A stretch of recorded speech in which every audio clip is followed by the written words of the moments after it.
with you the mechanics behind this table runner that we've created for a styled shoot recently. It's driven with me all the way back from Atlanta. It's still in one piece. It's looking a little tired, but I still wanted to bring it on and talk about it for just a minute because I thought it might help you with a future project that you're working on.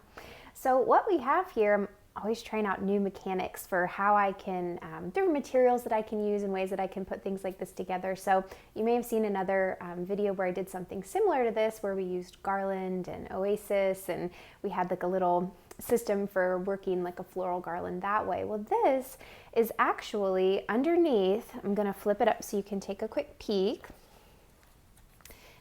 This is a piece of molding, like for a house. And Jesse, if you can get a little close up right here, you'll see underneath I have oasis bricks lined with a little bit of chicken wire under here. So that is there, and then I have just connected it with tape the whole way down. So you can, I'm gonna pull one little section of this apart so you can see underneath. Is this a good section, Jesse? Okay, so I'm gonna pull these little guys out of here, and then I'll just tell you what's in here too, in case if you see an ingredient that you like for a project you've got coming up. These flowers came from Cut Flower in Atlanta. Really loved shopping their cooler. Alex helped me with my order that day and was super friendly. So if you're looking for a source in that area, you have a project coming out, I highly recommend them. Beautiful cooler, one of the best coolers I've ever walked through. So Cut Flower Atlanta for these materials, but you can see here, you see that, Jesse, how we just have, what I've done is I've taken one piece of oasis, and I've cut it into 4 pieces, but lengthwise. So it's nice little skinny pieces. They fit into this piece of molding from Lowe's Hardware perfectly. And then the little cup shape of the molding,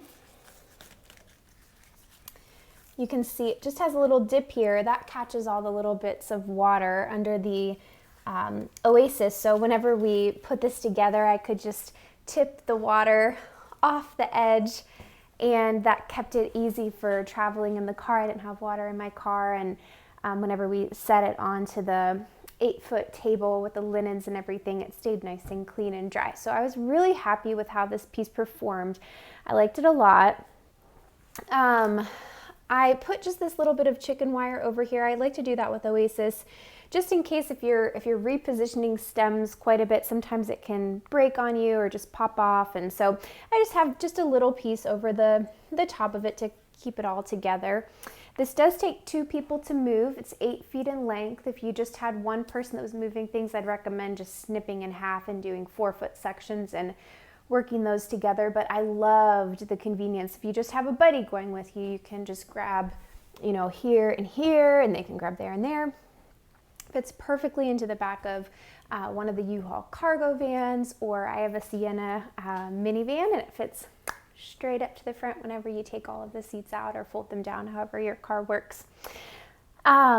In terms of ingredients in this piece, this is for like the blushy fall bride. I really love this palette a lot. I have some yarrow in here that I used low for coverage of the Oasis, and I also brought a little bit of it out higher for some texture in the arrangement. I have a little bit of bunny grass in here is what it was labeled as. It's a little bit different than the bunny grass I typically get, so I'm not sure if that's actually, I'm not completely convinced that's exactly what it is, but it might be just maybe a different variety of that, but some type of grass. I've also seen grass that looks similar to this called foxtail grass, so it might be that.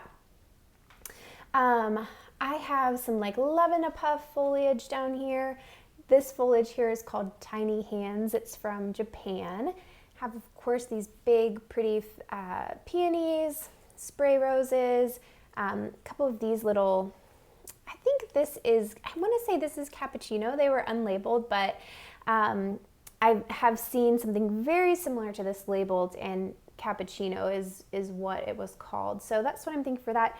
These are beautiful tree peonies. These are from Japan as well. So peonies they're becoming available more year round. The tree peonies, less frequent than your standard ones here, but it's so interesting. They're coming just from different parts of the world throughout, you know, all of the growing seasons, and with shipping and just the logistics that they have available to them now, we're able to see and have these different things that are happening in different parts of the world, which is fun. So we've got that. I have some of these pretty ranunculus, scabiosa, have a couple little acorns here, and I think I got it all. Oh, bay leaves, that's what we use for our base coverage there. So I'm back with my list. I forgot a couple of things, so I wanted to ask Jessie to add this in at the end, but I missed this ingredient here. Just pretty blushy, real deep, and again, nice texture and coverage low. And I'm gonna spell it for you. HEPTACODIUM.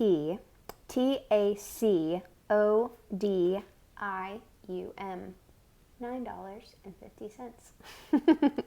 I also missed the amaranth that I had pulled out. So this is the rose amaranth. It's pretty. A lot of local growers have this now, so something that you can check around with if you're in an area where you have a couple local growers. And then this, leptopods. They're very small, hard. They almost don't look real in a way, and I'm sure they would dry really well. But yeah, little leptopods. And these are porcellina. These and these came from Mayesh and Charlotte on the way down. So I picked those up along the way. I think that handles all of it. Ranunculus are from Chile, in case you're interested. Yeah, that's all. Okay, just wanted to make sure you had those. Thanks so much for popping in. I hope that this is something that inspires you for one of the projects and maybe just makes your burden a little bit lighter. Thanks so much for watching. Have a great day.